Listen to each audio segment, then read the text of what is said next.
Este podcast faz parte do movimento LGBT Podcasters. Conheça outros podcasts através da hashtag LGBT Podcasters ou do site www.lgbtpodcasters.com.br.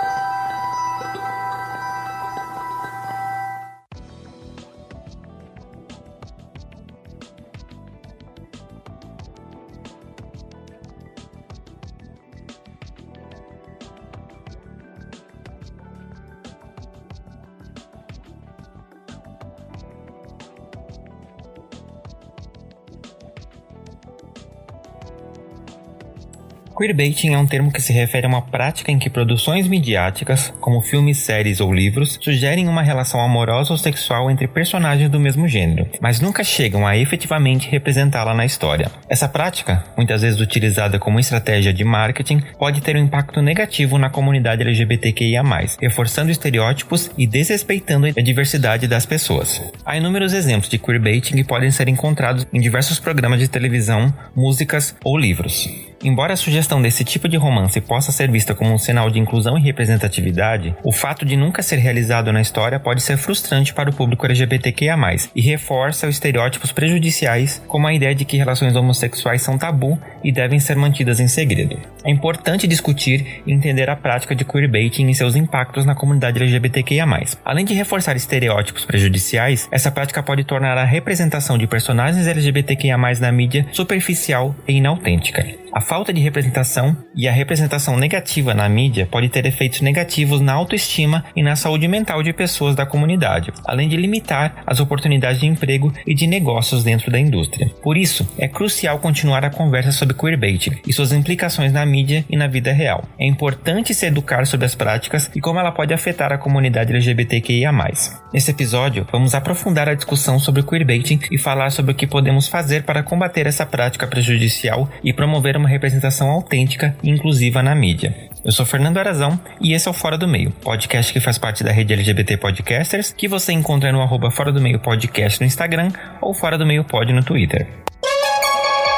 E antes da gente abrir o armário, eu tenho um recadinho muito especial para você que me acompanha. Você sabia que o Fora do Meio é um podcast independente? Ou seja, todo o trabalho de edição, produção, fazer as imagens do Instagram, pesquisar os episódios, tudo para que você tenha um episódio de qualidade, é feito única e exclusivamente por mim. E para aprimorar esse trabalho que a gente faz com tanto carinho, a gente precisa de recursos. Felizmente, eu posso contar com alguns ouvintes mega especiais que contribuem financeiramente para que esse podcast continue existindo. São eles, o Anderson, o Diego e o William. Se você puder contribuir com a gente financeiramente de forma mensal, vai aqui na descrição do episódio, conheça os planos de assinatura do Fora do Meio e contribua com a gente. Com R$5 você nos ajuda a manter esse podcast no ar e faz parte desse time de apoiadores. Mas se você não consegue contribuir financeiramente, eu tenho um recado para você. Existe uma plataforma brasileira que nos paga para que você nos escute, ainda que de forma gratuita. Baixando o aplicativo Orelo e nos ouvindo através dessa plataforma, nós recebemos dessa plataforma um pagamento por cada vez que você escuta um episódio do Fora do Meio. Então, se você quer contribuir com esse podcast de uma outra forma, você pode baixar o aplicativo e ouvir a gente e outros produtores de conteúdo através da Orelo. Assim, você contribui para que a gente continue produzindo um trabalho de qualidade. E para conversar comigo sobre esse tema mega especial, eu tenho aqui convidados também mega especiais. Tem estreantes, tem convidados que já são de casa. Convidados, por favor, se apresentem para a audiência do Fora do Meio. E aí, pessoal do Fora do Meio, aqui é a Beck. Eu sou podcaster no Bisão Voador. Eu sou redatora do Cosmo Nerd, revisora textual. Na verdade, eu trabalho basicamente como editora ambulante. Então é isso, gente. Olá, ticas e tiques, a louca. Eu sou Zé, eu sou essa pessoa meio doida. Apresento junto com o Beck o podcast Bisão Voador. Também tô lá no Cosmo Nerd juntamente com o Beck, porque ela me puxa pros cantos, eu puxo ela pros cantos também, é sobre isso. E no mais, um beijo pra todo mundo. Ai, gente, por aqui sou eu, Matheus Guimarães, 1/3 do Próxima Faixa. Sou podcaster, falo de música semanalmente desde 2018. Para além disso, tenho toda uma carreira sobre redes sociais no mundinho corporativo. Mas isso a gente deixa de lado, vamos falar de música pop. Eu sou 2/3 do Próxima Faixa, não sei. Sou outro terço do Próxima Faixa, LS. Trabalho, com música pop no Próxima Faixa ao lado do Matheus. Também escrevo mais coisas das redes sociais do Próxima Faixa. Atualmente trabalho com assessoria de imprensa, agenciando aí vários artistas, a Vanessa Camargo, Dulce Maria, Vitão. Então, o mundinho pop que eu tô sempre falando, agora eu tô vendo mais dos bastidores. E é sobre isso. Esse tema, inclusive, eu queria dar uma opinião. Vocês saibam que eu tenho uma opinião, mas que eu não posso falar porque é meu cliente, entendeu? Mas aí a gente vê depois. Como diz aquele meme, né? Já começa no abafa. Exatamente. Muito bom, gente. A gente tá aqui, né, então, com esse elenco, como vocês podem ter percebido, gente que tá inserido, né? Gente que tem lugar de fala pra falar sobre esse mundinho do queerbaiting, porque fala de música, porque fala de literatura, fala de cultura pop. Quer dizer, esses lugares que se aproveitam um pouquinho da nossa inocência e vão lá e colocam uma armadilha pra gente cair. Convidados, assim, eu quero saber a opinião de vocês, assim, a gente vai falar sobre queerbaiting, que, como eu já falei na introdução, né, essa coisa que a indústria usa para poder atrair a nossa atenção enquanto LGBTQIA+, para consumir os seus conteúdos. Na minha opinião, e eu queria muito saber o que vocês pensam sobre isso, toda essa construção, ela vem muito baseada no estereótipo, né, no que as pessoas enxergam que é ser LGBTQIA+, colocam isso numa produção e vendem pra gente como sendo assim, olha, tá aqui a representatividade de vocês, né, venham pra cá, venham dar os seus likes, venham dar o seu pink money pra gente. Qual que é a opinião de vocês sobre isso? Vocês acham que realmente rola uma interpretação até rasa da cultura pop pra poder vender pra gente uma coisa que pode ser atrativo? Eu já vou me atrever a começar comentando aqui que eu vejo uma evolução disso ao passar do tempo. Aqui, sendo uma pessoa que trabalha com redes sociais e dados, eu vejo o quanto disso hoje é segmentado e separado de acordo com o que vai atrair a diferentes públicos. Aí a gente pode ir da POC pop do Twitter à POC mais alternativa do Pitchfork. A galera que tá comentando sobre cinema, a galera que tá se envolvendo no esporte, a gente vê o queerbaiting cada vez mais próximo e personalizado, mas ao mesmo tempo a gente consegue ver noções disso ao longo do tempo. Não deixava de ser queerbaiting, sei lá, o filme que o Tom Hanks tem HIV. Também tinha uma certa relação de queerbaiting. Sei lá, filmes que exploram essa sexualidade ao longo do tempo. Figuras como, sei lá, o Prince, que conversava, dialogava esteticamente com os gostos e interesses da comunidade LGBT, enquanto fazia questão de se demonstrar enquanto um homem hétero. Isso tá aí há muito tempo. Agora só tá mais refinado.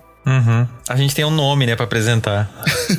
Eu acho que para começar também a discutir, para algumas pessoas que estão por fora do termo, a gente também tem que explicar o que o termo significa, né? Até porque é uma palavra em inglês, né? Queer, basicamente, para quem tá por fora do que significa, ele seria tudo aquilo que é estranho ao conceito cis heteronormativo, né? Então, o queer engloba praticamente tudo, desde sexualidades a gênero, e dentro tanto da sua expressão quanto da sua identidade de gênero. Então você pode ver o queer em várias questões e condições. E o bait, ele vem de isca, né? Que na tradução literal, bait é isca. Então queerbaiting ou queerbait seria essa isca para pessoas queer serem atraídas a determinados elementos. E aí, quando o Fernando fala de estereótipo, e quando o Matheus coloca aí, por exemplo, a questão de Prince, né?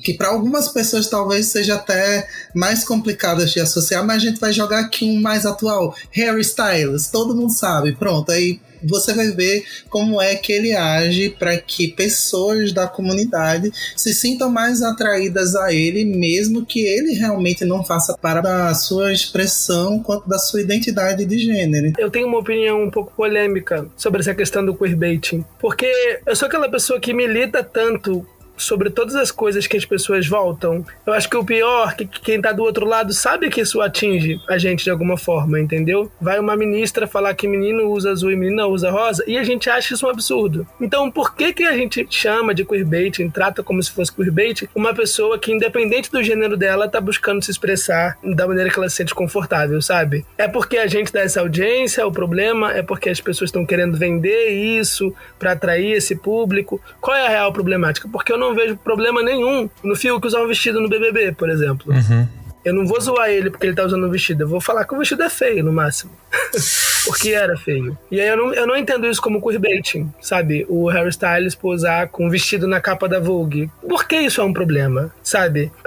Mas aí tem uma série de questões por trás, que tem muitas pessoas fazendo também, né? Mas aí a gente tem que entender os privilégios que ele tem pra fazer isso e achar muito legal o que ele tá fazendo. E não achar ruim. E aí eu acho essa opinião polêmica. Porque existe toda uma questão mercadológica por trás que torna isso uma parada tóxica, uma parada complicada, uma parada difícil de lidar. Mas quando eu falo das pessoas expressando, não gênero, mas só usando, que roupa, a gente sempre pega tanto na pauta de que roupa não tem gênero, brinquedo não tem gênero, cor não tem gênero, e aí vai alguém que é famoso, que é popular e coloca um vestido, pronto, acabou, queerbaiting. Olha lá, tá fazendo isso só pra causar. E não, a gente tinha que normalizar essas coisas e não tratar como se fosse um grande tabu, uma grande polêmica. Mas aí existem muitas questões que a gente tem que discutir antes de tratar isso como normalidade, sabe?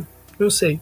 Posso levantar uma problemática em cima disso? Com certeza. Eu acho que isso daí se torna um problema quando esse ponto se torna vendável, marketável em cima dessa pessoa. Voltando aí pro ponto do Harry Styles. Isso deixa de ser ele se expressando quando se torna uma marca dele, a forma como ele vai se vestir no palco, a forma como isso vai ser representado a partir dele. Isso vira parte da imagética dele e, consequentemente, parte da figura Harry Styles que ele tá vendendo. Quanto disso é ele se expressando e quanto disso é, voltando pro meu ponto inicial, uma leitura de mercado sabendo que isso é comercialmente interessante e vendável? A gente não sabe. E tem um outro detalhe que é quando a gente para pra pensar na comunidade de uma maneira ampla, né? A gente vai ver que em determinados espaços a comunidade já é assim desde que ela existe. A gente vai pensar nos ballrooms, por exemplo. Quantas pessoas dentro dos bailes elas não já se expressavam dessa maneira, já usavam roupas e dizia que roupa não tinha gênero e tudo mais. E aí elas eram e continuam sendo, porque elas estão dentro de um sistema marginalizado, e essa é a questão, elas são marginalizadas, e aí por estarem nesse espaço marginalizado, elas são criticadas, elas são apontadas, elas são um monte de coisas, né? E enquanto uma pessoa como Harry Styles, que é privilegiada, que é branca, que, enfim, né, cis, heterossexual, ela vai receber vários aplausos, porque ela tá fazendo a moda acontecer, enfim, né, tá ditando coisas diferentes e dizendo que a gente é muito mais que isso, e a gente sempre foi muito mais que isso. A crítica talvez parta mais nessa questão de tipo, gente, vamos olhar ali pro lado que a gente vai ver que isso não é novo. Tirando um pouco o centro do Harry Styles e já trazendo um outro ponto que acredito que vai ser recorrente nessa conversa, botando um pouco a figura do K-pop aqui no meio. Outro assunto que tá mais próximo da gente, próxima faixa, música, mas vamos lá. É muito comum que as fãs de K-pop criem esses casais entre os membros de grupos. Muito comum ainda é que eles comecem a criar cenas a partir disso para que se viralize, para que isso crie imagens. Não. E para que as fãs tenham ali um certo subterfúgio para poder brincar também. Não é que eles começaram a fazer isso por causa das fãs, é porque isso eu aprendi com as minhas especialistas de K-pop, que elas me contaram, né, que, tipo assim, dentro do grupo do K-pop, quando foram começar a surgir e tudo mais, sempre eles têm essa coisa de, tipo, cada um é um personagem, né? Por quê? Porque eles foram seguir aqueles preceitos das boy bands, né, que veio dos Estados Unidos, que foram as que mais estouraram, né, porque se você parar pra prestar atenção, Backstreet Boys, cada um era um personagem. E aí lá eles criaram esses personagens. Então, os que são mais fofos e tem essas, né, que não é que eles sejam gays ou o que for, mas é porque eles só veem eles durante muito tempo. Muitos deles, quando vão começar e tudo mais, eles ficam presos. Tipo, ou em um hotel, ou em como aqui a gente faz, né? Fecha uma rua, só é as casinhas ali deles. Eles ficam o tempo todo se encontrando. Então, as pessoas para quem eles vão demonstrar afeto e tudo mais,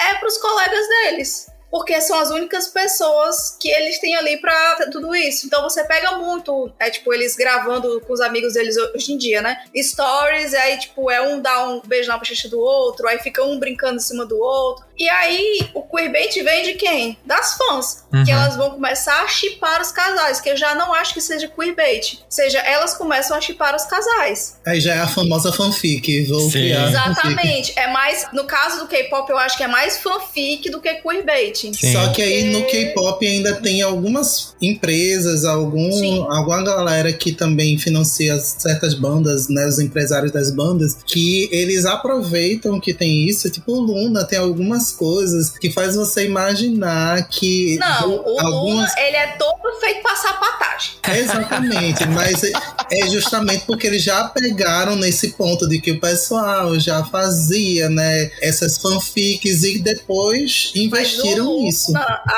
Tu sabe que a empresa que tava com o Luna não era coreana, né? Não sei não. Pra mim tudo é coreano. Não era coreana. A empresa que financiou o Luna não era coreana. É por isso que já foi voltado todo para um nicho de sapatagem. É por isso que elas já podiam fazer aquela coisa. Mas, por exemplo, você tem clipes que elas já seguram na mãozinha, faz casal. E deixa claro que é como se fosse um casal. E acho que tem outra banda também, que ela já acabou, que é o... Esqueci o nome. Mas tinha outro também que era de girl band, que era a mesma coisa. Era todo voltado pra essa coisinha de casal. E aí, chegava a dar selinho em clipe, sabe?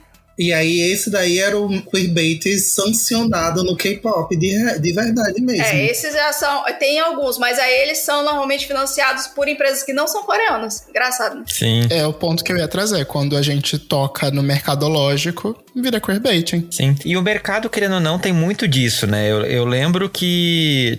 a gente falando aqui de música, né? Tem uma música da Rita Lee que eu adoro, que ela critica o Sidney Magal justamente por ele ser um cigano de Araque, né? Como ela chama na letra da música. Porque é isso, né? A indústria aproveitou essa coisa do cara e colocou um salto nele nos anos 80. Ele se tornou esse ícone que ficava ali flertando, ele é hétero, mas ele usa salto e essas coisas pra poder criar um pouquinho esse imaginário e agradar os dois públicos, né? Então imagina a comunidade LGBT nos anos 80, tendo na televisão um homem com todo esse perfil mais cigano, essa coisa, um sangue quente, etc, de salto, né? Que às vezes muitos da galera da época não poderia usar, ou então veria numa personagem de humor. Então a indústria se aproveita um pouco desses personagens, né, pra poder criar e vender um pouquinho isso pra gente, né? E isso passa pela música, passa pela televisão. O que a gente mais acaba vendo também é clipe musical, sei lá, pega a Shakira e a Rihanna, as duas na cama, meio que ali, naquela coisa, vão se pegar, não vão se pegar, né? I Can't Remember to Forget You. Eu tava tentando lembrar se o clipe dela com a Beyoncé também era desse jeito.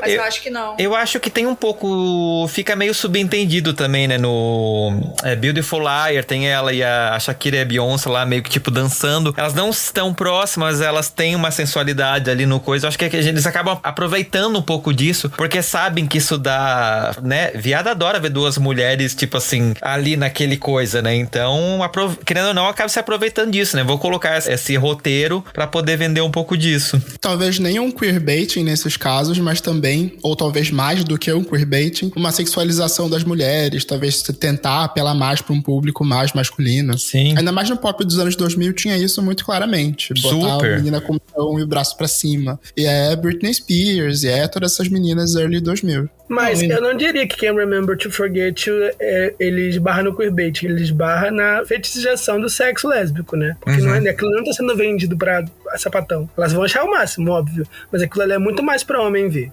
Sim. E acho que nos anos 2000 e uma série de outras parcerias entre as meninas conversam muito com isso, tipo a Miley e a Dua Lipa com Prisoner. Ela falou que ela vende sexo de uma maneira diferente. E por mais que ela queira ser uma representante... mais forte que TH2... Desculpa, eu te interrompi.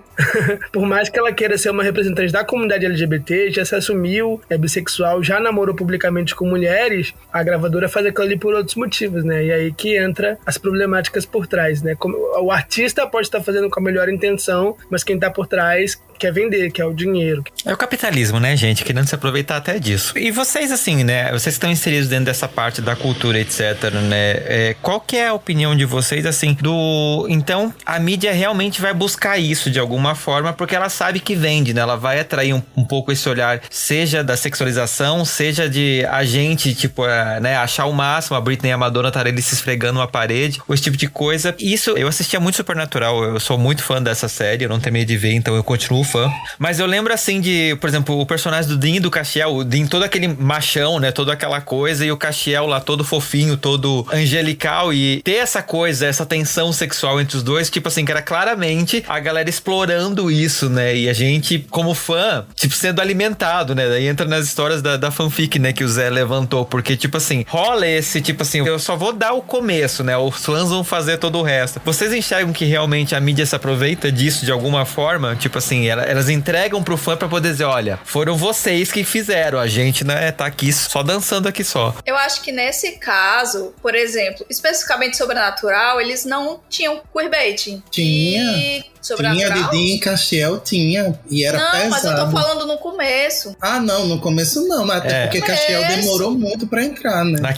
Foi na quarta, né? Aí depois, quando foi entrando o Castiel, aí o que aconteceu? As fãs começaram a fanficar. Tipo, meu Deus, eles têm muita química. Porque os atores, eles têm muita química entre eles. Então eles começaram a fazer, opa, tem uma química aqui. Gente, eu vi cada fanfic assim bizarra no Tumblr sobre isso. A série, inclusive, brinca com isso num dos episódios, né? Que eu lembro que o personagem o Dean e o Sam, eles descobrem que eles são personagens de livros. Ele, tipo assim, gente, mas tem gente escrevendo que a gente se pega. Tipo, que nojo, a gente é irmão, sabe? A própria série brinca com isso, né? Isso. E, tipo, depois quando os produtores disseram, opa, peraí, o pessoal tá fanficando entre os dois personagens, ó. Pronto, começaram a criar ali todo o negócio pra poder sempre ter aquela química entre eles e ficar aqui, caramba, eles deviam se beijar, sabe? Porque eles têm essa... Aí misturou um pouco o queerbaiting com a fanficagem. Sim. Aí, no caso. Não, eles são muito casalzinho, assim, porque eu lembro de eu me irritar às vezes com os dois, porque, tipo assim, parecia um casal mal apaixonado, porque um ficava brabinho com o outro por umas coisas besta. Tipo, sabe coisinha de casal de novela das 6? Sim. Mas aí eu trago, gente.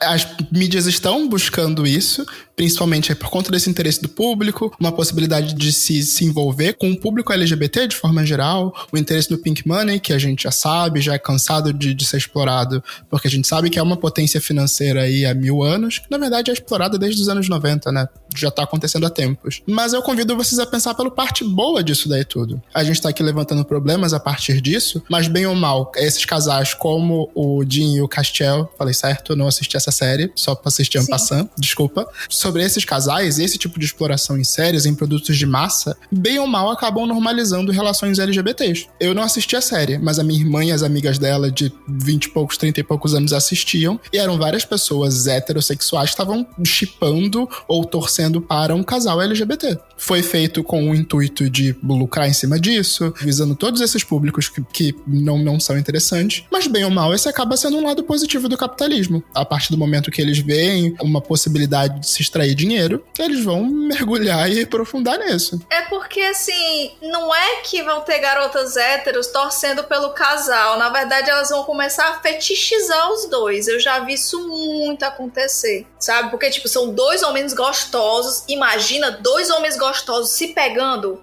sabe? Tipo, caramba, isso é muito sexy. Ah, meu Deus. E aí cria-se, assim, um fetiche desgraçado em cima desses casais. Não é porque elas vão normatizando o casal. Tanto que se você vai pegar uma série que, né, uma série que já é feita por LGBTs, para um público LGBT, e tem dois caras, mas um desses caras não é tão bonito, elas não vão shippar.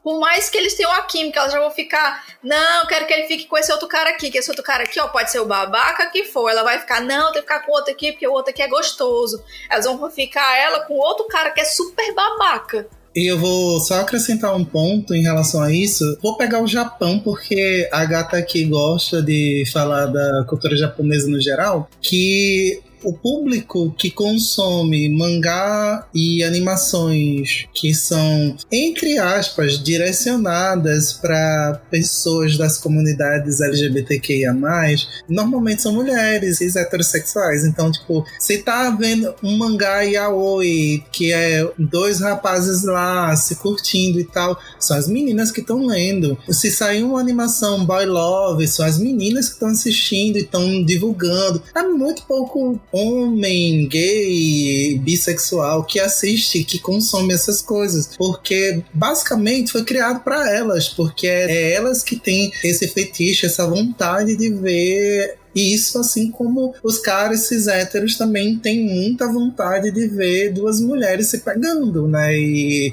fetichizam o sexo lésbico. Daí, essa questão do queerbaiting, ele inicialmente é muito mais para ver se eles conseguem puxar uma galera que tá há muito tempo. Ai, eu quero ver dois caras se amando, eu quero ver duas meninas se amando e tal. E aí, tipo, só coloca aqui dois héteros quase se pegando e não rola nada. Mas aí vai alimentar para muita gente da comunidade de que isso tá massa já é um início. E não é um início, é só para não ofender a outra parte que tá assistindo, que para eles é a grande maioria, né?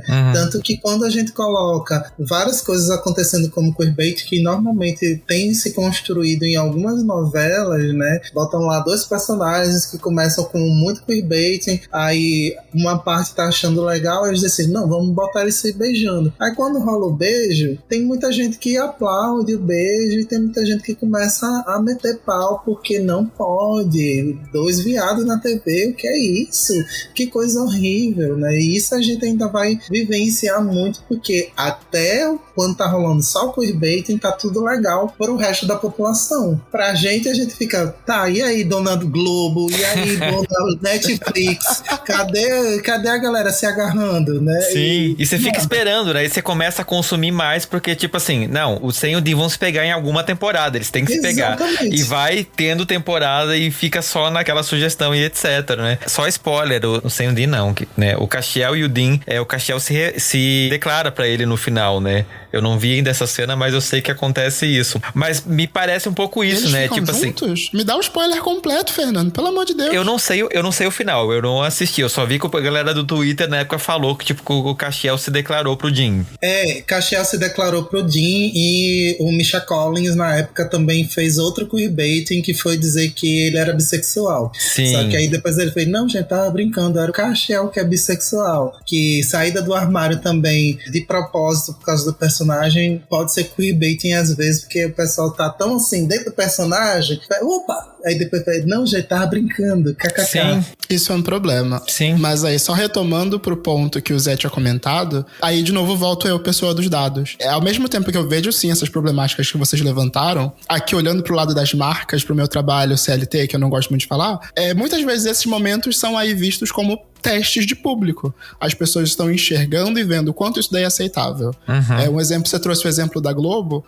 A Globo claramente fez isso, testando com personagens LGBTs a aceitação desses personagens e vendo até onde eles conseguiam seguir. Até ter o caso do Félix e do Nico em Amor à Vida, 2012, se eu me lembro bem, que foi quando de fato aconteceu um beijo. Mas tem até o documentário que tá no Globoplay, Orgulho Além das Telas, que vai abordando todos os casos de personagens LGBTs e você vê que ao longo dos anos é literalmente uma escadinha. Eles vão testando até onde vai sendo minimamente aceitável e onde é comercialmente atraente ter esse público. Sim, pra eles verem se mantém o personagem ou se explodem num shopping, né? Mas deixa eu perguntar pra vocês, aproveitando essa coisa, pergunta que não tá na pauta. Qual foi o primeiro queerbait que vocês caíram? Eu falei o meu aqui de Supernatural. Qual que foi o de vocês lembram? Eu acho que o primeiro queerbait que eu caí já foi mais velha, quando eu tava assistindo Sherlock. Pra mim foi The Verônicas, sem dúvidas. Mas elas não são irmãs? Não lembra dos clipes? Eu tô confundindo as meninas, deixa eu ver aqui. Não, The Verônicas... Aquela banda russa.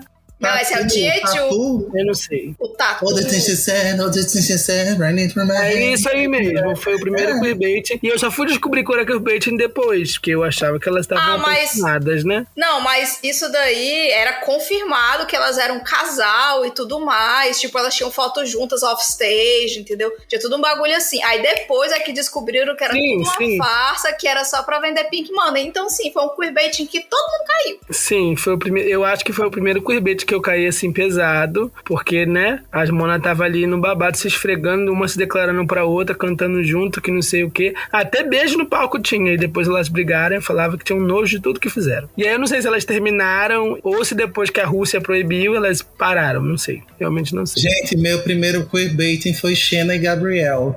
Você acabou de explodir minha cabeça. Tava aí na nossa cara o tempo inteiro. Sim. Não, mas Desde sempre. elas não são exatamente queerbaiting, né? Porque elas se pegam mesmo. Não, deixa entender que elas se pegam, mas nunca mostrou que elas se pegavam. Então, mas na mitologia das delas lá, eu não vou lembrar o nome de como Das elas Amazonas? são. Isso, na mitologia das Amazonas, elas são todas bissexuais, elas se relacionam. Então eles trazem isso pra série, mas lá nos anos 90, né, eles não iam fazer isso de maneira tão explícita, né? Exatamente. Não sei se é Pink Money, mas... Sim. A gente via o ciúme de Gabriel com Xena, porque Xena pegava todo mundo, dava pra ver as ex-namoradas dela. Ela com Hércules também, Gabriel olhava assim, também vou pegar um amigo de Hércules agora, só por causa disso. É sobre isso, relacionamento aberto, gente, poliamor. Esses bem mais antigos assim, eu nem me lembro. Tipo, eu não me lembrava do caso de Xena e Gabriel que eu assisti quando eu era jovem, assim... Porque na minha cabeça, na época, não era possível que duas mulheres pudessem ficar juntas. Então eu nem entendi aquilo como química de casal. Ou mulher, na minha época, quando Xena saia gritando, já imagina, ela meta a língua, né? Faz um lá bem gostoso. Bom, deixa eu aproveitar que a gente levantou esse ponto. Uma coisa que é importante a gente falar, né? Vocês falaram do Félix aí, e me lembrou um outro ponto aqui que é importante a gente ressaltar, que são coisas diferentes, tá, gente? Mas também existe na cultura pop, é quando as pessoas, ou as mídias, né, se aproveitam de trejeitos LGBTs pra poder colocar como se a pessoa fosse LGBT e não é. Tá? Que é o queer coding, que isso é outro assunto, mas é importante a gente trazer aqui também pra poder diferenciar, né? A gente tem vários casos na mídia, né? Tipo, o mais icônico deles pra mim, eu acho que é o Scar, que é o leão, que ele tem todo um trejeito meio afeminado até, né? De ser maldade, assim. Ele me lembra muito o Félix no jeito de ser mal. O Félix, ele tinha confirmação de que ele era um homem gay, né? O personagem. Mas o Scar fica nessa coisa mais de zoeirinha, assim, né? Mas ele, tipo, meio Paola Bracho, assim, na minha opinião. É importante de ressaltar, né? Que são duas coisas diferentes, mas também é uma forma de atrair a gente, né? Porque de algum jeito eu acho que você acaba se identificando e pensando, nossa, olha que personagem diferente. Mas deixa eu usar aqui a minha carteira de bióloga e explodir a cabeça de vocês agora sobre Scar e o queer coding de Scar. Desculpa, porque eu já sei que vai rolar. Num grupo, né? Ali, entre leões lá, todos lindes e tal, sempre vai ter apenas um alfa e todas as fêmeas ao redor dele, porque ele se relaciona com todas as fêmeas, e os filhotes, se forem machos, eles vão embora assim que a juba começa a nascer, e é isso, boa sorte pra você. Em poucos casos, alguns leões machos continuam no grupo e eles passam a adquirir características de leoas e se portam como uma leoa, e aí também se relacionam com o alfa. Beijo, gente. Viva a biologia. Gente, viva a biologia. Eu tô chocado. Mufasa Scar, será? Meu Deus de vocês agora. O ódio descarta as Mas estendendo o tema. Minha infância. A gente tá falando de queerbaiting em Rei Leão, aí fica um pouco difícil pra mim. Vamos voltar a falar de Harry Styles, porque aí a gente tá falando de queerbaiting em animações infantis. Mas estendendo o tema Disney, tem essa grande acusação que esse queer coding, ou não necessariamente queerbaiting, porque não entra uma questão de relacionamento, qualquer, muito mais em torno de trejeitos e leitura, de que praticamente todos os vilões da Disney têm alguma leitura que possa ser tida a partir da sexualidade deles. Tipo, Jafar. O que eu fiquei sabendo há pouquíssimo tempo, a Rainha Má, da Branca de Neve. Não sou muito fã de Disney, vamos lá. Qualquer coisa que fuja de música eu posso estar falando uma grande besteira. Mas é a Rainha Má, a vilã da Branca de Neve, a voz dela foi dada por uma atriz que era abertamente bissexual, lida como a sapatona ali dos anos 30, e os trejeitos e fisicalidade dela também inspirados nessa atriz, que era uma pessoa queer na época. Não, então até mesmo a primeira vilã da Disney já tinha essa leitura a partir da sexualidade dela. Tem o próprio Jafar em Aladdin, que ele também é uma gayzona, né? Tem a Úrsula, que foi criada a partir de uma drag queen. Sim. Então, tipo, basicamente quase todos os vilões da Disney foram inspirados em alguma pessoa da comunidade LGBT. É interessante a gente ver isso, né? Porque de alguma forma a gente acaba tendo esse... Até pensando em novelas em geral, mas eu sempre lembro assim, as vilãs mais icônicas que eu consigo pensar, a gente consegue fazer quase, tipo assim, elas são praticamente divas pop, né? Porque a gente, tipo assim, coloca essa mulher no lugar ali num altar e dizer, meu Deus, você é uma cuzona, mas eu te amo porque você faz tudo que a gente gostaria de fazer, né? Igual diva pop também, né? A gente coloca essas mulheres nesse lugar porque parece que elas dominam o mundo de uma forma que não é... A gente às vezes não consegue, né? E tem um pouco essa coisa na minha visão de, né? De novo, não é um queerbaiting, mas de alguma forma isso atrai a gente também, né? Eu acho que quando a gente fala de vilões, né? Vilões com característica queer, eu acho que é um outro assunto, né? Eu acho que é muito mais a vilanização, é muito mais você levar as crianças interpretarem aquilo de uma maneira negativa, né? Do que necessariamente o queerbaiting. Eu acho que o queerbaiting, ele é pra atrair o público e não pra você causar estranhamento e não pra você causar afastamento das crianças. Isso, inclusive, já foi discutido, né? Da problematização. A própria Netflix tem sido muito acusada de criar muitos vilões que são negros ou LGBTs e as problemáticas que isso trazem, né? E aí, quando a gente fala disso de animação, eu acho que não atravessa o queerbaiting, atravessa outras questões sociais. Sim. Por que os vilões têm essas características? Por que isso é visto como uma coisa ruim? E aí já é outra pauta. Sim. Que ser gay é errado. Ser gay é muito ruim. Não sejam. É isso que tá no fundo de todos os filmes da Disney. Sim. Não, é por isso que eu até quis trazer esse ponto, né?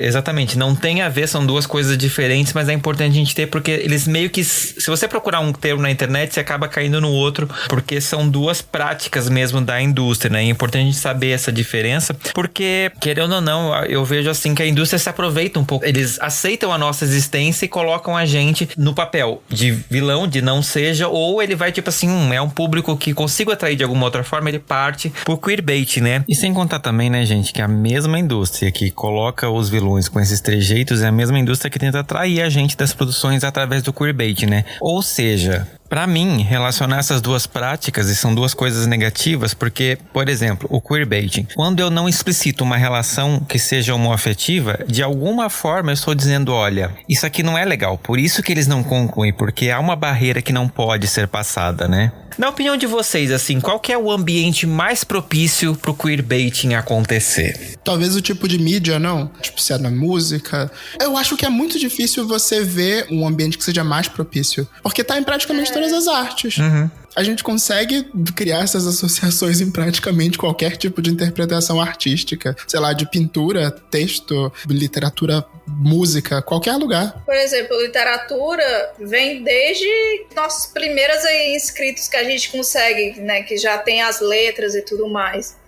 Tipo, já de Grécia e tudo mais, essas literaturas assim, lá pra trás mesmo, que a gente vai pegando, já tinha queerbaiting, porque eles não podiam explicitar exatamente, né, também que era em alguns casos, né, porque no caso de Grécia podia sim, já que a mulher ela era só para reprodução, enquanto os machos, né, que recebiam o amor. Mas se você pegar algumas peças mesmo, que a gente conhece, tudo viadinho, sem dizer que é viadinho.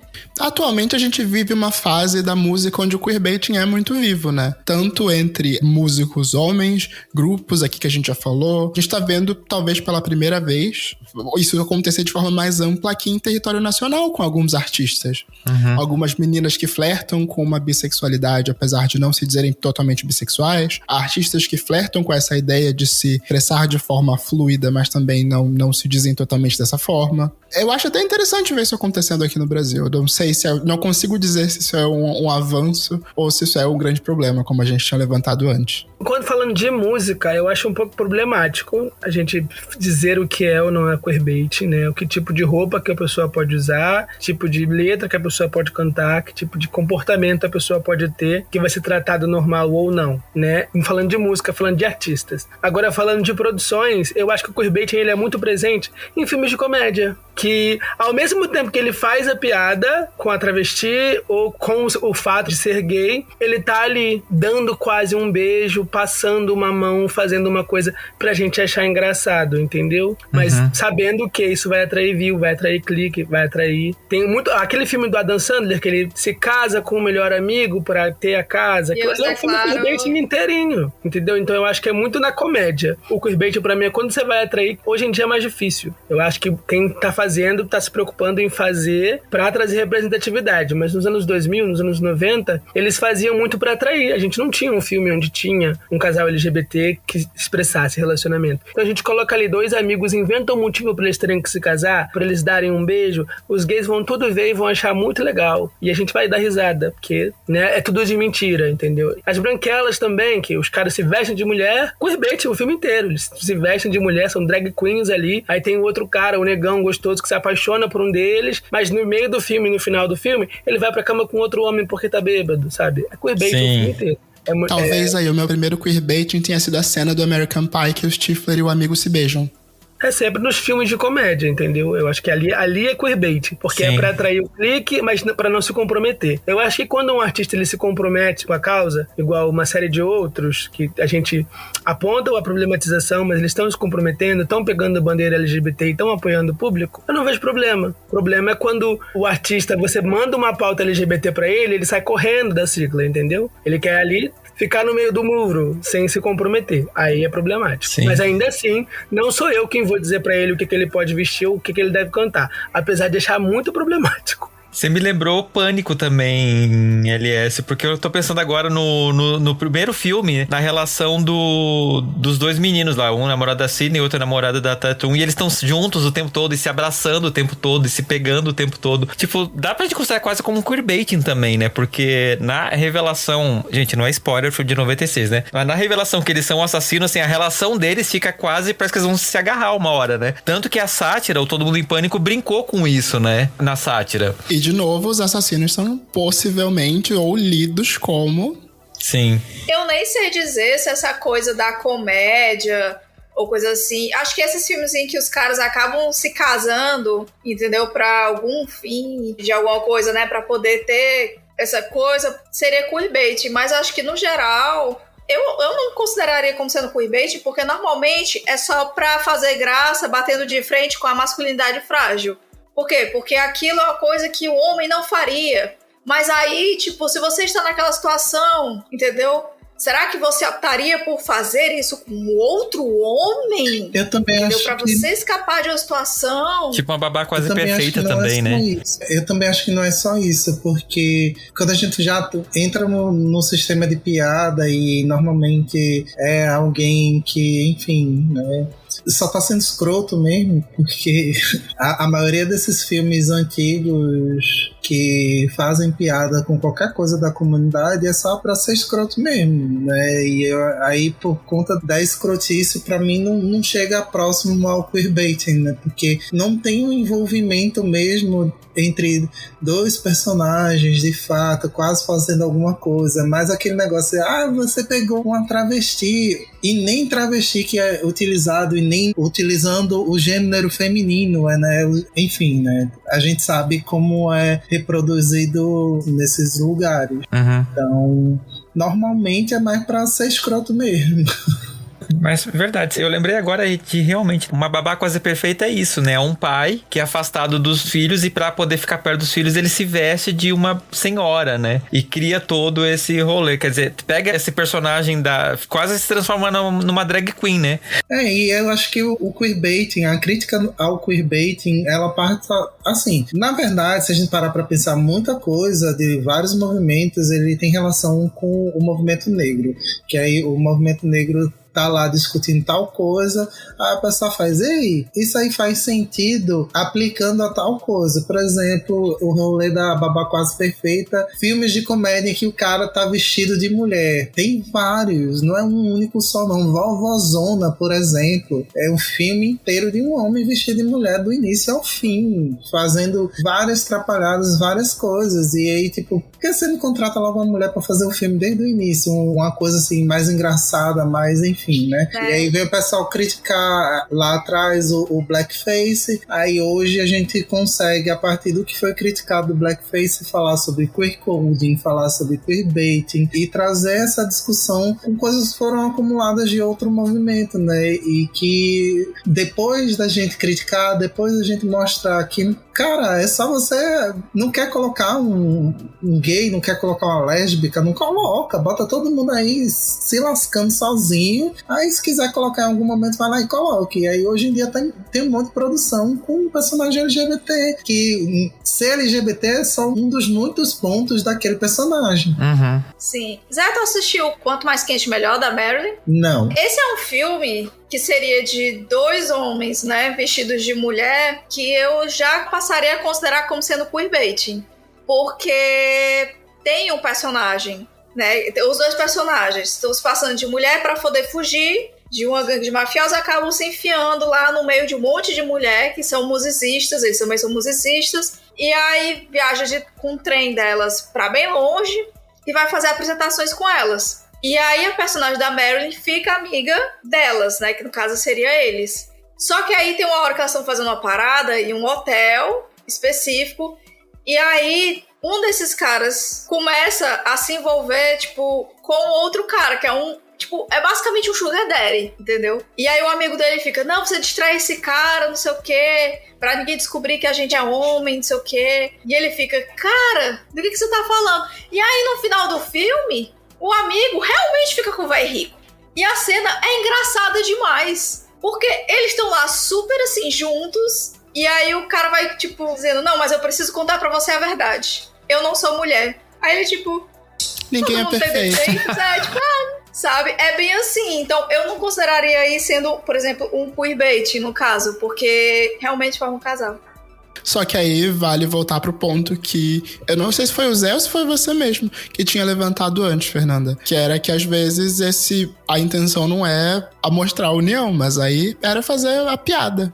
Muito desses pontos. Nesse caso, o ponto é realmente esse, entendeu? Tipo, vou fazer aqui a piada do que seria um absurdo da situação de um cara... Porque é um filme da década de quê? De 40, talvez? São 50 pra 60. Sei lá, eu não sei. Acho que esse filme é em preto e branco.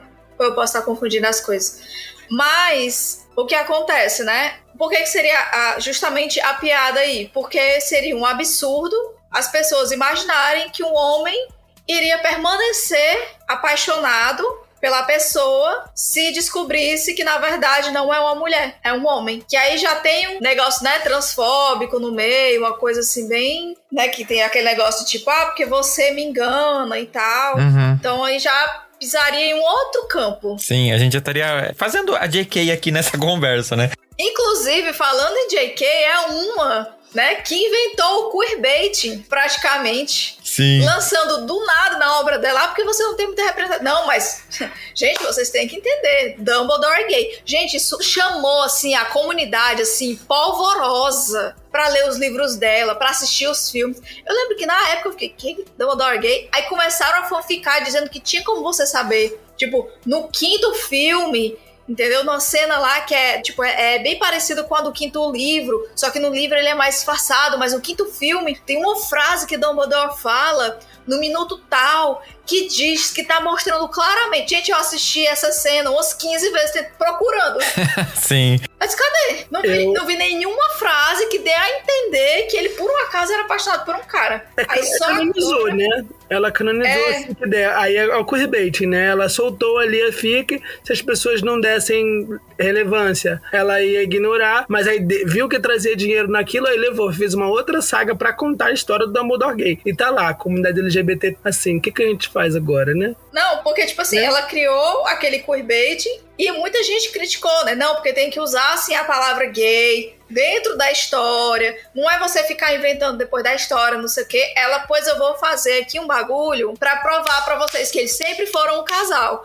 Aí eles lançaram o 2º filme, que ainda faz aquele queerbait, porque tem uma cena do Dumbledore que o pessoal foi empolvoroso. Olha aqui, como eles são um casal sim. Gente, eu vi o pessoal apavorado, gente, deve ser ridículo. Ele fala, tipo assim, porque nós não éramos... vocês eram amigos, melhores amigos. Nós éramos mais do que melhores amigos. Morre aí. Sim, mais do que melhores amigos, né? Brothers. Só se for. Mais do que irmãos, brothers. Exatamente. Aí quando foi no outro filme... É sério, gente. O filme 3, ele é basicamente pra tampar esses buracos que deixaram no 2. Vocês cagaram aqui, vamos consertar aqui. O filme nem avança na história. E já a primeira cena é só uma cena, assim, de tipo uns 5, 10 minutos. Mentira, deve ser uns 5 minutos de filme. Mas, gente, é uns 5 minutos... Só pra poder o Dumbledore dizer: eu estava apaixonado por você. E você, tipo, eles trocaram a figurinha de que nós estamos apaixonados um pelo outro. E tem mais de uma cena assim. Não porque eu estava cego, porque eu te amava. Não, porque não sei o quê, eu amava o Grindelwald. Não, porque eu e o Grindelwald, entendeu? A gente era apaixonado um pelo outro. Do nada, assim, ó, no meio da história, assim. Todo esse contexto, eu vou enfiar aqui, ó, até o ela deu, entre muitas aspas, né? Ela deu com uma mão e tirou com a outra, né? Na mesma época, assim. Começou a ser transfóbica, escrota pra caralho. Pois é. Ainda tem gente que defende, eu fico... Ai, que tristeza. Só pra deixar aqui em claro, tá, gente? Que eu não fui pro cinema assistir. Eu não assisti nos streamings, tá? É porque dentro do site eu sou paga pra ir assistir as cabines de imprensa. E aí eu usei o streaming mesmo. Eu usei o streaming mesmo, entendeu? Pirataria, eu não sei, não. Entendeu? Se você for um artista independente, eu vou consumir nas plataformas. Agora, se você for um bilionária e escrota, eu vou piratear sim. Me prende. Não, se eu tivesse assistido, talvez tivesse ido na pirataria, entendeu? Se eu tivesse curiosa, que eu não estava, entendeu? Eu fui assistir o terceiro filme com tanto mau gosto, assim. Mas só pra falar uma da J.K., quando ela tava nessa época aí de soltar os queerbaiting aleatório, o maior de todos dela foi que na Lufa-Lufa tem banheirão. Sim, sim. Esse eu nunca vi. Isso? Meu Deus do céu. Ela soltou essa. Mas eu sou da Lufa-Lufa, eu tô aqui agora. Ou não, talvez eu ache a ideia legal. Ela também tinha soltado de um dos personagens secundários ali do Harry, que ele, tipo, ele tinha uma paixãozinha, tinha uma crushzinha aqui, sabe? Nesse amigo dele. Se eu não me engano, ela tinha citado isso.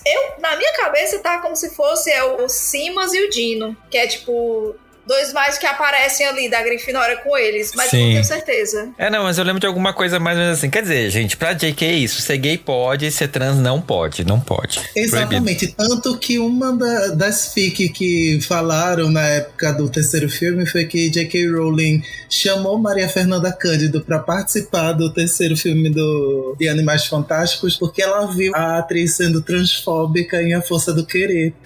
Eu adoro essa história. Eu acho que é canon. Eu acho que essa história aí é canon. Eu não duvidaria nada. Eu acho que ela assistiu sim Força do Querer. Eu acho sim que ela pensou, então ela é transfóbica que nem eu, entendeu? Se perdeu um personagem. Faz sentido. Mas, gente, falando ainda na questão do queerbaiting, assim, falando claramente, pra quem não entendeu ainda, o que tá errado no queerbaiting? Por que ele pode ser um problema pra gente? Então, minha opinião polêmica, mais uma vez, né? Eu acho que quando o artista não se compromete, quando o criador da obra ele não se compromete, que ele visa só o dinheiro, ele visa só o público, aí é um problema. Se for só para fazer rir no momento que você não tem representatividade, né?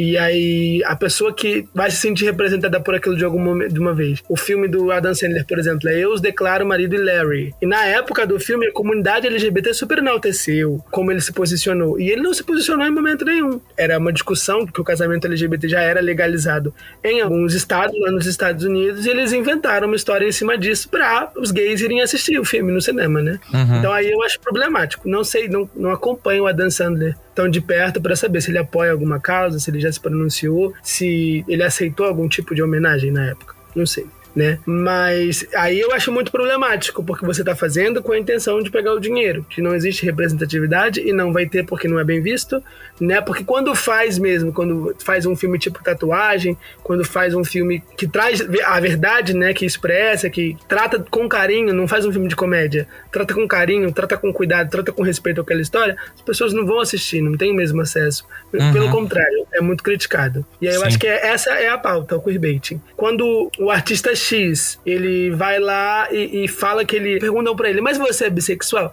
Ah, o que é ser bissexual? O que é ser...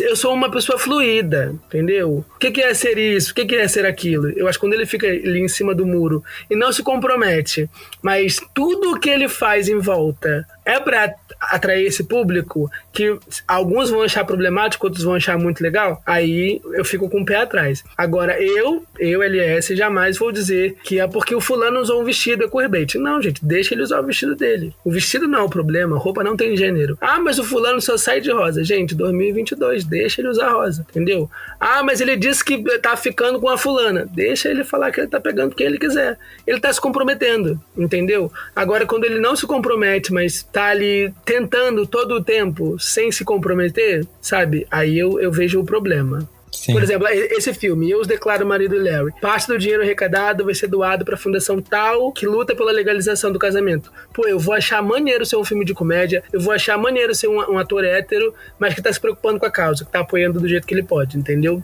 Eu vou achar mais legal ainda se esse produtor hétero trazer pessoas LGBTs pra fazer esse filme. Porque isso hoje em dia tem que ser discutido. Mas Sim.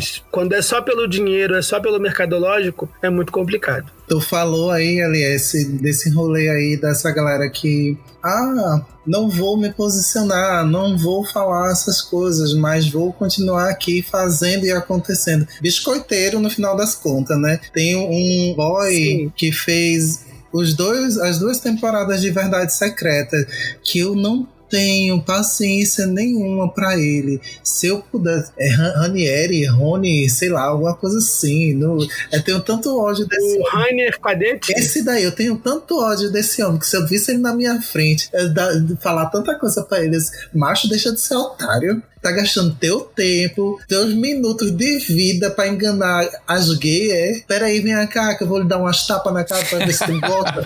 Pelo amor de Deus. Aí, enfim, né? O lado negativo do queerbaiting real é justamente parar a evolução de uma discussão que a gente já tá tendo há vários anos, né? Há décadas, que é que, tipo... Tá tudo bem você ser queer, você usar o que você quiser em relação à roupa, né? Tá tudo bem você se expressar da forma que você se sente mais confortável e tá tudo bem você se relacionar com a pessoa que você ama. O queerbait travando isso, ele é totalmente negativo, que aí vai ficar só naquele ritmo da famosa broderagem, né? Que basicamente é o que precisa ser normalizado nessas mídias que procuram o queerbaiting, porque se você quer transmitir que uma pessoa gosta de outra pessoa, é afeto, todo mundo gosta de todo mundo. Se uma pessoa trata a outra bem, é porque ela gosta daquela pessoa. Então, tipo, vamos normalizar o afeto. Afeto é uma coisa que faz parte da humanidade desde sempre, né? Isso é que torna também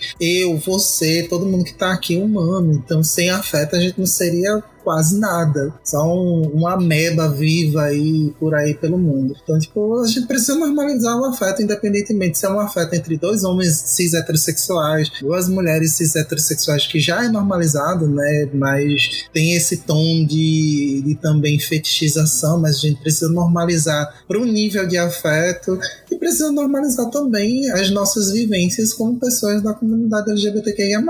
Sim. E aproveitando só seu gancho, Zé, rapidinho, eu lembro que teve essa discussão na Copa, né, da demonstração de carinho entre os atletas, né, tipo assim, da galera se abraçando e se pegando no colo, etc. E o quanto a gente fica impressionado, porque a gente não tá habituado a ver dois homens héteros, supostamente, trocando esses afetos em público, né, e a gente fica tipo assim, nossa, como assim, sabe? Dá pra gente pegar isso também, né? Olha, esse negócio aí da Copa é a mesma coisa dos samurais. E os samurais, eles eram estimulados a terem relações, né, extremamente carinhosas e até mesmo deles se pegarem, porque o quê, né? Tipo, isso é, tipo, forma um laço entre as pessoas, né? Você ter essa demonstração de afeto, carinho. E, tipo, o time de futebol é a mesma coisa. É um monte de macho que fica grudado ali. Normalmente eles estão, né, principalmente em época de Copas, que eles vão treinar demais e tal. Fica todo muito, muito próximo. Então, todo ser humano, ele precisa de afeto, precisa de carinho, né? Precisa de amor. E você vai dar afeto pro seu brother ali, pra pessoa com quem você tá, né? Rola umas dedadas às vezes, a gente vê nos vídeos, rolam umas dedadas às vezes, a gente vê, tudo bem. Isso quer dizer que tem muitas broderagem dentro do vestiário também, né? Mas é sobre isso. É isso aí, todo mundo sabe que, tipo, chupar pau não é gay. É só fazer de luz apagada e não dizer eu te amo depois. Não pode ter contato visual, é isso que define. Também não, isso aí é imprescindível. Por isso que tem que estar com a luz apagada pra nem correr o risco. Entendeu? Que aí se juntar os olhos, assim, contato visual, aí já faz aquele... Meu Deus, eu te amo tanto, essa boquinha de algodão. Mas, assim, sobre a questão do queerbait, né, o que seria ruim assim, eu vou puxar aqui uma discussão recente que teve no Book Twitter, que é sobre... Na verdade, não é recente, não. Na verdade, é uma discussão que tá tendo sempre, porque a gente tá sempre reciclando as mesmas discussões, mas é porque o negócio foi ficando pior ainda, porque começou a estourar a merda no ventilador mais ainda, que é a questão de mulheres hétero que escrevem, né, sobre casais normalmente gays ou bissexuais, que é fetichização e 2, é literalmente só pra chamar a comunidade. É literalmente o pick money, só quer o dinheiro, mas elas sempre vão promover em cima daquilo, ó, isso aqui, ó, tem casal gay, ou então, olha, isso aqui, ó, tem um personagem bissexual na minha história, tem não sei o quê. E na realidade são pessoas extremamente LGBT-fóbicas. Sendo que no livro tá lá vendendo em cima. Olha, eu escrevi aqui, ó, essa personagem é bissexual, é a personagem secundária que é bissexual. Ou então, olha, aqui tem um casal, ó, de gays. Né? Porque pra elas não é casal aquiliano, é casal de gays só. Né? Então... Heartstopper é um grande exemplo, né? Eu fiquei muito assustado quando eu descobri que era uma graphic novel e era uma mulher que escrevia, uma mulher adulta. Assim, eu fiquei, gente, por que ela tá fazendo isso? São dois... Ela tá... Não, mas a Alice Oseman, ela já tem ali ela faz parte da comunidade. E o livro dela, a história dela é extremamente respeitosa. É muito fofa, entendeu? Eu tenho uma opinião. Vamos saber que eu tenho uma opinião. Não vou dizer qual é a opinião, não. Fiquei assustado quando eu descobri que era uma mulher com mais de 30 anos. Fiquei. Não fui pesquisar pra saber se era LGBT, se ela fazia alguma coisa, não.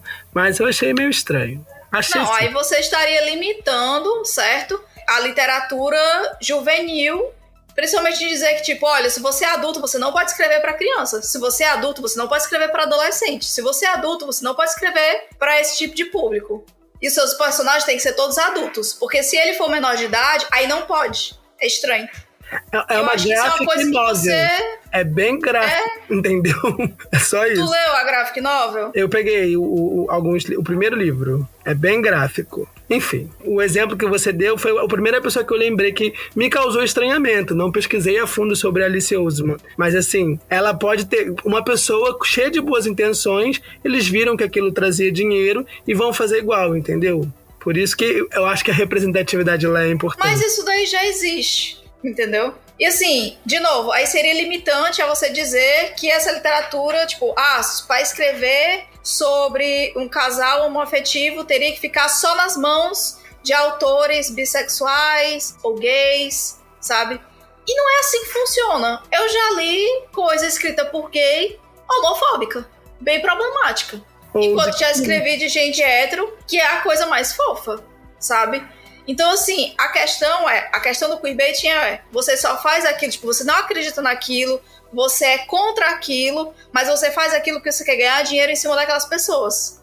Que é isso que você fala, por exemplo, eu acredito que é o que você fala sobre comprometimento. É tipo, você não estar ganhando simplesmente em cima daquelas pessoas se você nem tá do lado daquelas pessoas. Eu vou utilizar aqui só o exemplo dos produtores da saga Avatar, a Lenda de Aang, Avatar, a Lenda de Korra, e também que fazem agora o Príncipe Dragão, que todas as animações que eles fizeram até hoje, eles são cis heterossexuais, né? Mas eles conviveram a vida toda com pessoas diversas, sejam negras, sejam brancas, sejam indígenas, sejam LGBTQIA+. E para eles o mundo não existe sem pessoas diversas, e em todas as histórias que eles escreveram, os personagens são diversos e eles têm a saga deles acontecendo dentro, explorando especificidades dos personagens. O Príncipe Dragão foi a obra que eles mais tiveram liberdade de escrever como eles queriam. Então tem lésbica, tem bi, tem surdo, tem jeito de todo jeito, assim como Avatar também tinha, mas eles não conseguiram explorar tanto a sexualidade dos personagens na primeira obra. O que eles conseguiram foi na segunda, né, mas deu certo da mesma forma. Rick Riordan, que também faz um trabalho massa, não é o melhor trabalho do mundo, mas faz um trabalho massa, e a gente tem que abraçar também os autores que são da comunidade, que também estão trazendo algumas coisas. A gente critica quem? A gente vai criticar, sim, aquele famosinho produtor de Glee, que ele é muito doido. Eu nem lembro mais o nome dele, do diretor de Glee. Como é o Ryan Murphy? A gente critica o Ryan Murphy, sim. Aí o Ryan Murphy a gente tá liberado pra criticar. Eu não sei. Eu acho que uma vez que uma pessoa LGBT, ela tenta trazer toda essa representatividade pra dentro da obra, eu acho sempre importante você trazer consultores e pessoas de quem você tá contando a história, né, pra embasar aquilo que você tá falando, pra você saber se você tá falando, se você tiver essa preocupação. Agora, se você só faz de qualquer jeito porque vai atrair dinheiro, aí existe um grande problema, né? Sim. Vou repetir mais uma vez, eu não conheço a autora de Heartstopper, mas como você falou dessa questão dos autores que criam histórias LGBTs, mulheres que criam histórias LGBTs, né, e são completamente contra aquilo, foi o primeiro exemplo que me veio na cabeça, que eu fiquei assustado. Eu conheci através da série da Netflix, aí eu tenho uma das graphic novels e eu fiquei, meu Deus, é uma mulher que escreveu. O que leva uma mulher a escrever uma história sobre dois adolescentes LGBT, sabe? E algumas coisas são muito... Eu sei que é um cartoon, mas são muito cartoonizadas. São muito, assim, tipo, no segundo livro, o menino diz pro pai que tá namorando com o fulano. E aí o pai fala, não quero mais o fulano dormindo aqui, não quero um nheco-nheco na minha casa. E eu fico... Sabe, uma pessoa que viveu aquilo ali, escreveria aquilo daquele jeito? Será que não tá muito levando pra outro lugar? Por isso que eu fiquei com esse estranhamento. O roteiro feito pra série, que tem produtores, mais consultores, ele é feito de uma maneira muito mais fluida, né? Difere bastante da HQ, da graphic novel. Mas tem outro detalhe, né? Que, tipo, a HQ precisa ser um pouco mais direta do que livro, por exemplo, né? Porque a HQ você já tá tentando mostrar um visual ali no que você não consegue fazer no livro, e aí você tem que criar todo o ambiente, né? Mas, nesse caso, a gente que escreve e tem começado já vários anos, né, com o rolê de leitura sensível, que é para eliminar o máximo possível de problemáticas, porque a gente quer escrever sobre diversidade e a gente não pode englobar como uma única pessoa toda a diversidade do mundo. Então a gente sempre procura pessoas que estão ali naquele ponto, né, para lerem o que a gente está escrevendo e dizer, eu acho melhor você ir por outro caminho. E na questão da própria Alice Oseman, a gente tem que levar em consideração que quando a gente pega uma tradução, a gente tem que trazer aquilo que está escrito na outra língua pro mais próximo da nossa cultura. Aí, às vezes, talvez não tenha sido dito algo assim tão... Mas brasileiro é brasileiro, e brasileiro é então a gente vai lá e vai fazer uau, né? E é sobre. Eu pensei agora... pesquisar melhor publico uma errata, gente. Não, mas é importante ter essa discussão. Eu acho que é uma discussão válida até pra gente poder entender, né? Porque muita gente talvez viu só a série da Netflix e não conhece a autora, né? Eu recebi os livros aqui de uma parceria que eu tinha com a editora das letras ano passado. Eu tava lendo, inclusive a série é derivada de uma outra graphic novel dela, né? Que a personagem principal é a irmã de um dos meninos. Mas eu fiquei pensando também no que vocês falaram, no caso, por exemplo, da garota dinamarquesa, né? O quanto hoje a própria produção, o próprio ator fala que foi um erro ele ter interpretado aquela personagem porque ele é um homem cis interpretando uma mulher trans, né? E o quanto isso não aconteceria hoje. A própria Glória Pérez, né? Que foi criticada por escalar uma mulher cis pra poder fazer uma pessoa trans. E isso a gente engloba um outro rolê, né? Matheus, acho que só falta você agora, né? Eu tenho mais o que falar depois de toda essa discussão, gente. Eu me recolho a minha insignificância. Mas hoje... Bom, eu vou puxar a última pergunta, então, do tópico. A gente falou aqui das coisas ruins, né? E a gente deu uma pinceladinha já nas coisas que podem ser positivas. Mas eu também lembrei, e eu acho importante a gente ver isso, quanto a gente às vezes acaba cobrando também como espectador as pessoas de um posicionamento, né? Eu lembro que no começo da carreira o João, no clipe Me Beija com Raiva, ele foi tipo assim, nossa, mas e aí? Você tem um relacionamento com aquele menino no clipe ou não? É um casal gay ou não? Ele foi até acusado de queerbaiting e depois quando ele se posiciona, ele diz, não, eu sou um cara bissexual, ele beija o menino no clipe, também foi criticado, porque tipo, tá explorando ali a sexualização de não sei o quê. Ele até brinca no Twitter, ele diz assim, gente, se beija é uma coisa, se não beija é um problema também, vocês se decidam, né? E Heartstopper também teve isso, né?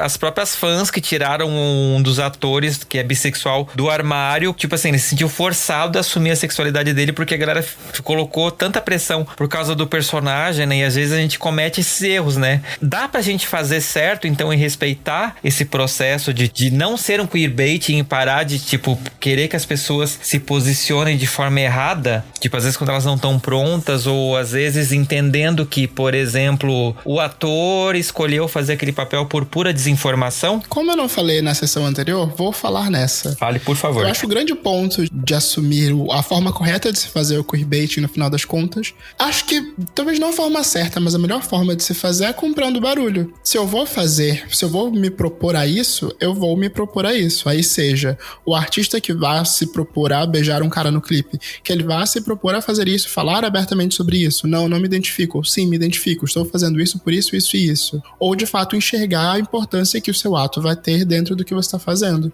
Aí, colocando nesse ambiente de música, penso no exemplo de uma... Eu não vou dar nomes, mas uma grande gravadora contratou um grande artista que era LGBT e foi atacada nas redes sociais. E essa gravadora se posicionou, provavelmente por conta da grana. A gente sabe que a grana acaba fazendo a diferença no meio disso tudo. Mas ela tava ali colocando e falando, defendendo esse artista e falando da importância que é ter uma pessoa como esse artista no casting dessa empresa. Provavelmente isso não tem a ver com representatividade, eles estão visando a grana, mas ainda assim estão comprando barulho e defendendo a causa. Uhum. Você me lembrou do Story, não, do Rios da Madonna, né, que recentemente fez aquela brincadeira de jogar a calcinha ou alguma coisa no cesto, e se ela errasse, ela era gay, e ela foi atacada, tipo assim, olha, tá se aproveitando da comunidade, tipo, a Madonna.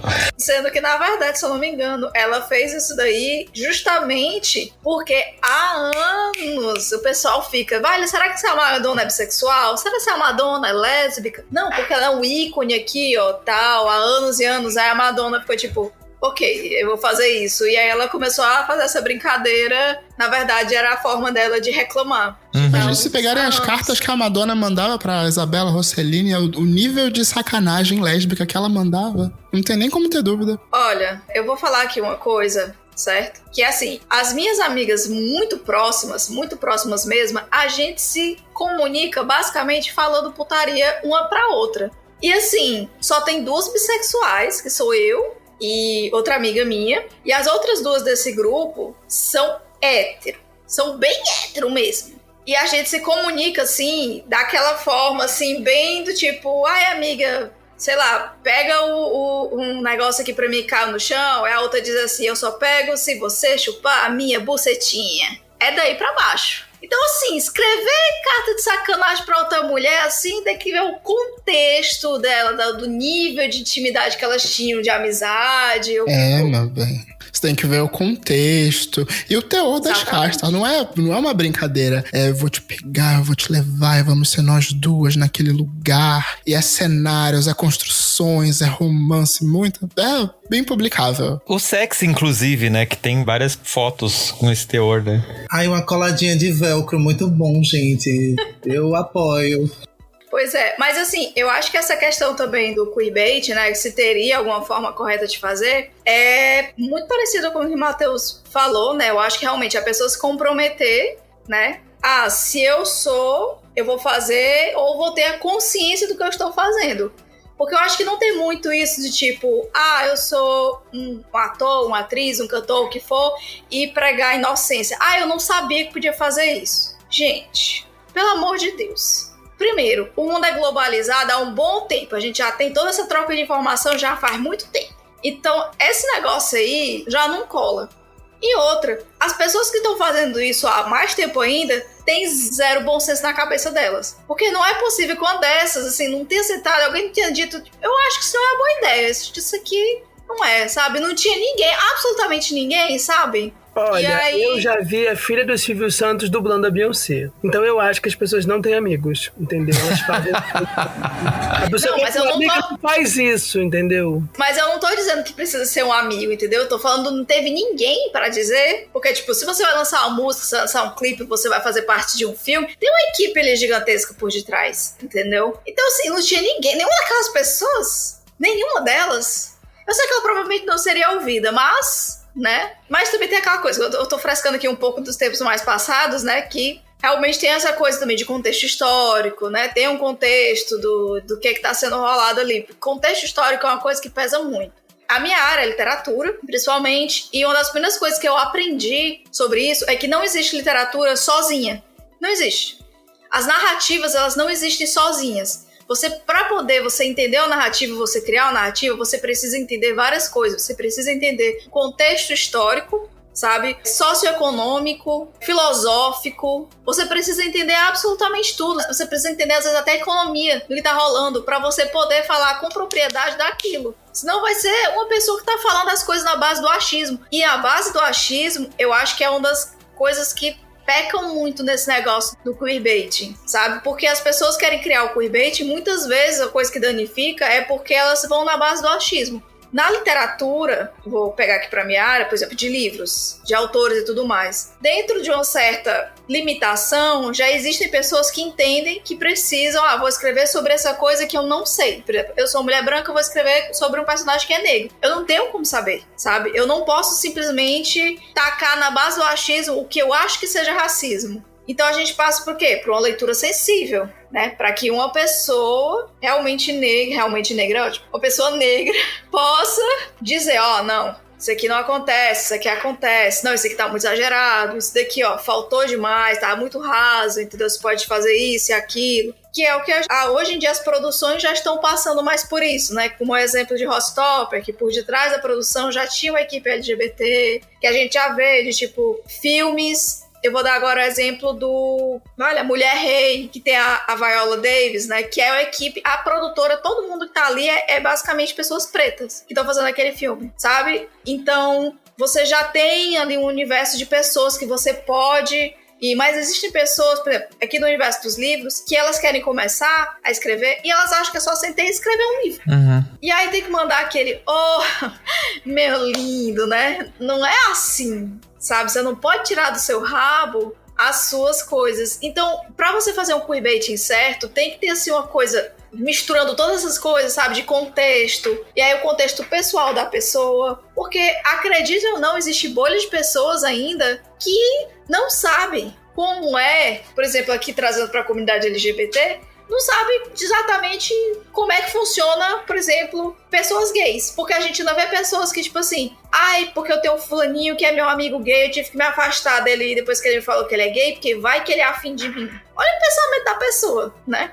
De, tipo, pensar que, tipo, porque ele é gay, então eu sou homem, automaticamente ele vai ficar afim de mim. Teve uma amiga minha que foi falar disso de uma amiga nossa. Porque eu fico meio assim perto dela, porque, né, como ela gosta de mulher, eu fico com medo dela dar em cima de mim, não sei o quê. Eu disse, amiga, tu é hétero, né? Ela, sou. Mas tu gosta de homem, né?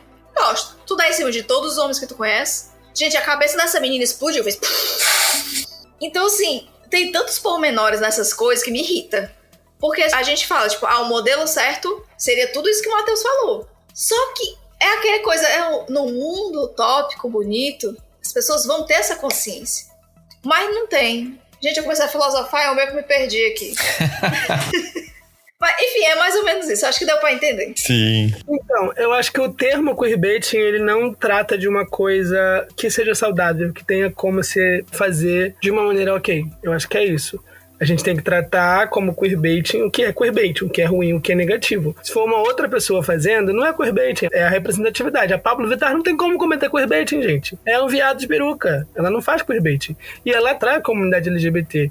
Ela atrai o Pink Money. Porque ela tá no lugar dela pra fazer isso, né? O queerbaiting é o sertanejo, que até ontem tava atacando a comunidade LGBT, atacando ela, e aí chama ela pra fazer um feat pra se aproximar daquele público. E isso vai ser queerbaiting sempre.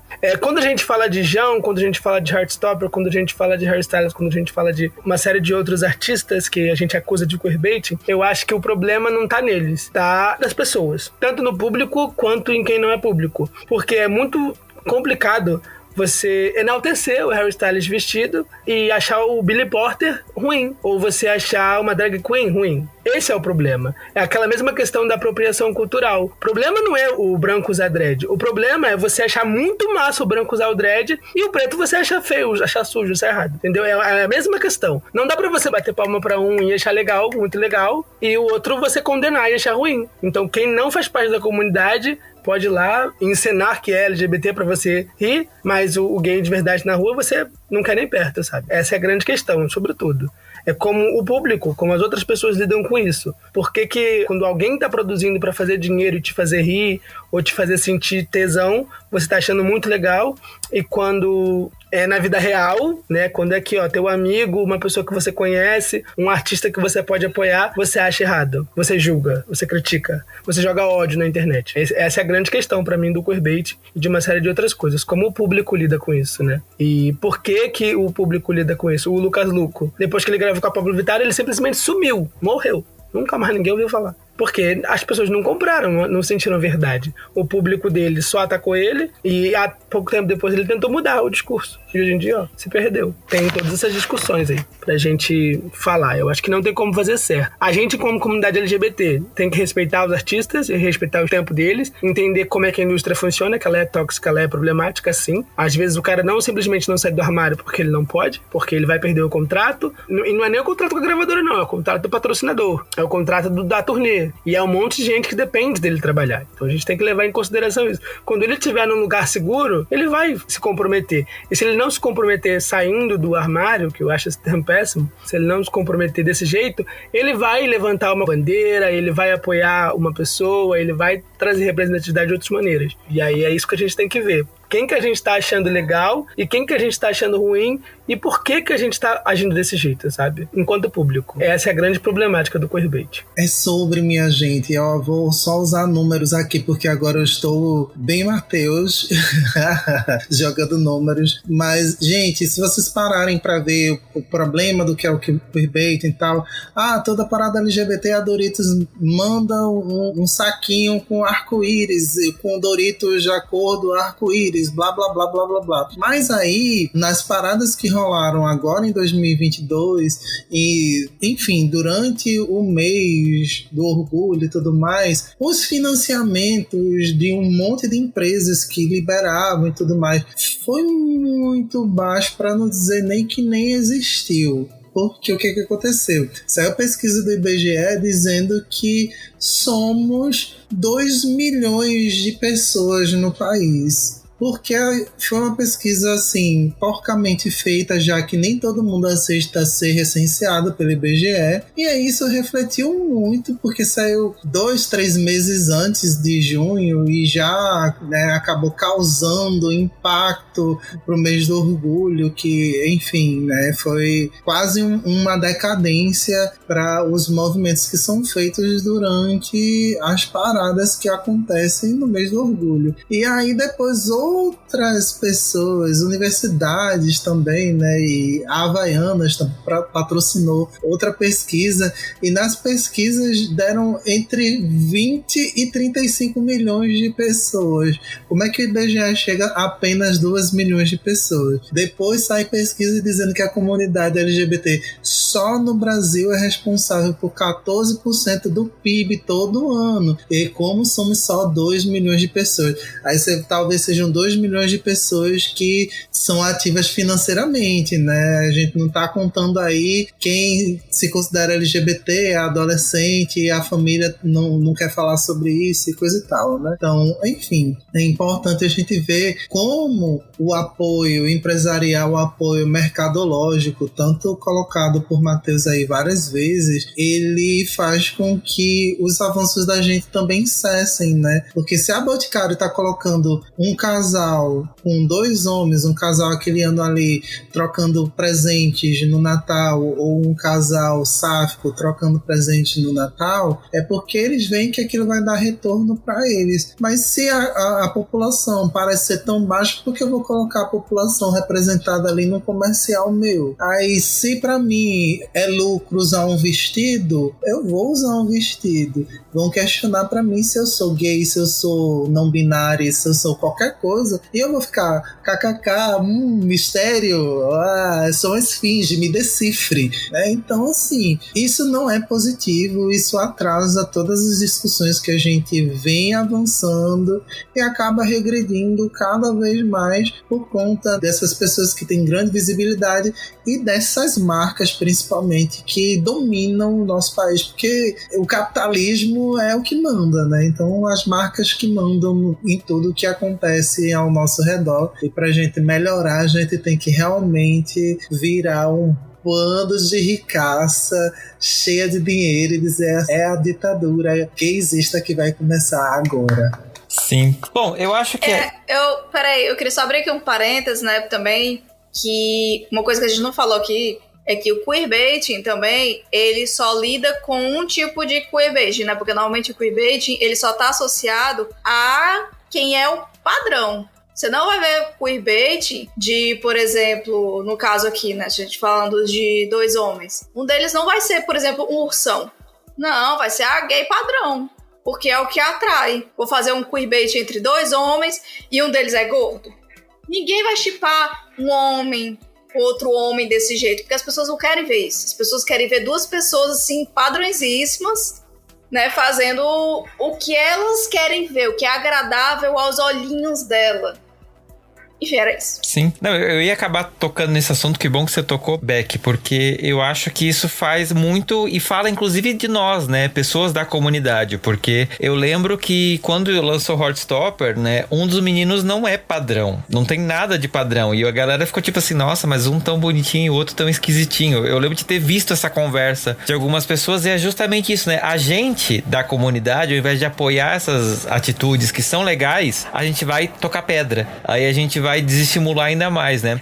Zé falou da questão das marcas apoiando no mês da diversidade, e eu entrevistei o pessoal da Casa 1 em 2020, no primeiro ano que não teve parada, e eles disseram, muitas marcas que patrocinam a parada, não teve parada, procuraram a gente para dar o mesmo valor que eles dariam se tivesse. Então, quer dizer, não saiu na mídia, não falou para ninguém, porque não teve o grande evento parada, mas elas foram lá e disseram, ó, tá aqui a nossa parte, vocês podem continuar ajudando pessoas que estão em situação de rua, que são LGBT. E a gente, quando essas marcas estão lá na parada com o seu banner, vai dizer, olha lá, tá querendo Pink Money, olha lá, tá querendo lançar o negócio para poder tirar o nosso dinheiro. A gente se acha muitas vezes acima do bem e do mal e querendo julgar o que é o que não é, né? Então, como a gente falou nesse episódio, tem casos que vão ser realmente para se aproveitar um pouco dessa nossa, entre aspas, inocência, para que a gente vá se interessar por aquela produção que a gente não assistiria normalmente ou não ouviria normalmente, para dar um biscoitinho lá, mas tem muita coisa séria também. A gente precisa parar de achar que tudo é para poder tirar vantagem também, e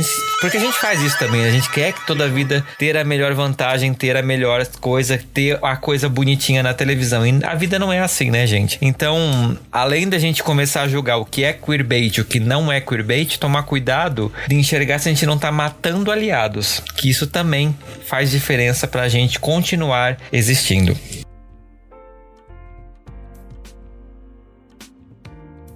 E não se joga desse episódio, gente, eu vou fazer uma coisa muito feia. Eu vou me auto-indicar aqui nesse episódio. Quem me acompanha na minha rede pessoal lá no Instagram ou no TikTok, que é Arazão Fernando no Instagram ou Fernando Arazão no TikTok. De vez em quando eu faço uns vídeos reagindo a algumas músicas, alguns álbuns de artistas que eu gosto ou não, né, que são indicados, e eu me divirto muito fazendo isso. Então, aproveitando essa vibe música que a gente falou o episódio todo, vai lá, me segue pra poder me ver falando um pouquinho sobre música, que é uma outra coisa que eu totalmente fora desse personagem que eu sou aqui no Fora do Meio. Convidados, o que vocês deixam de lição de casa pra audiência do Fora do Meio? Gente, a primeira indicação é uma arroba no Instagram que tem a ver comigo, com o Beck, que a gente tá lançando um projeto de divulgação literária chamado Viagem Literária, Viagem Literária CE, porque a gente vai fazer divulgação de autores independentes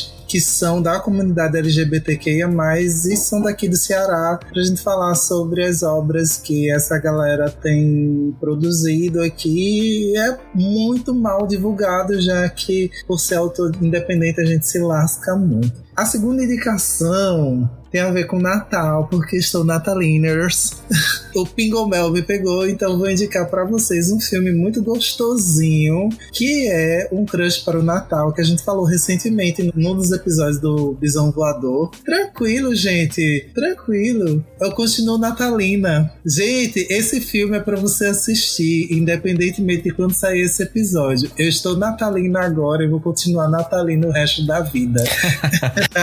Mas assistam Um Crush para o Natal. Eu não indico nenhum filme que não tenha um mínimo de diversidade, porque esse negócio de smile e 2 machos brancos se pegando, não quero não. Bota pelo menos uma pessoa preta no meio que fica gostoso. Ai, meu Deus, eu tô morrendo.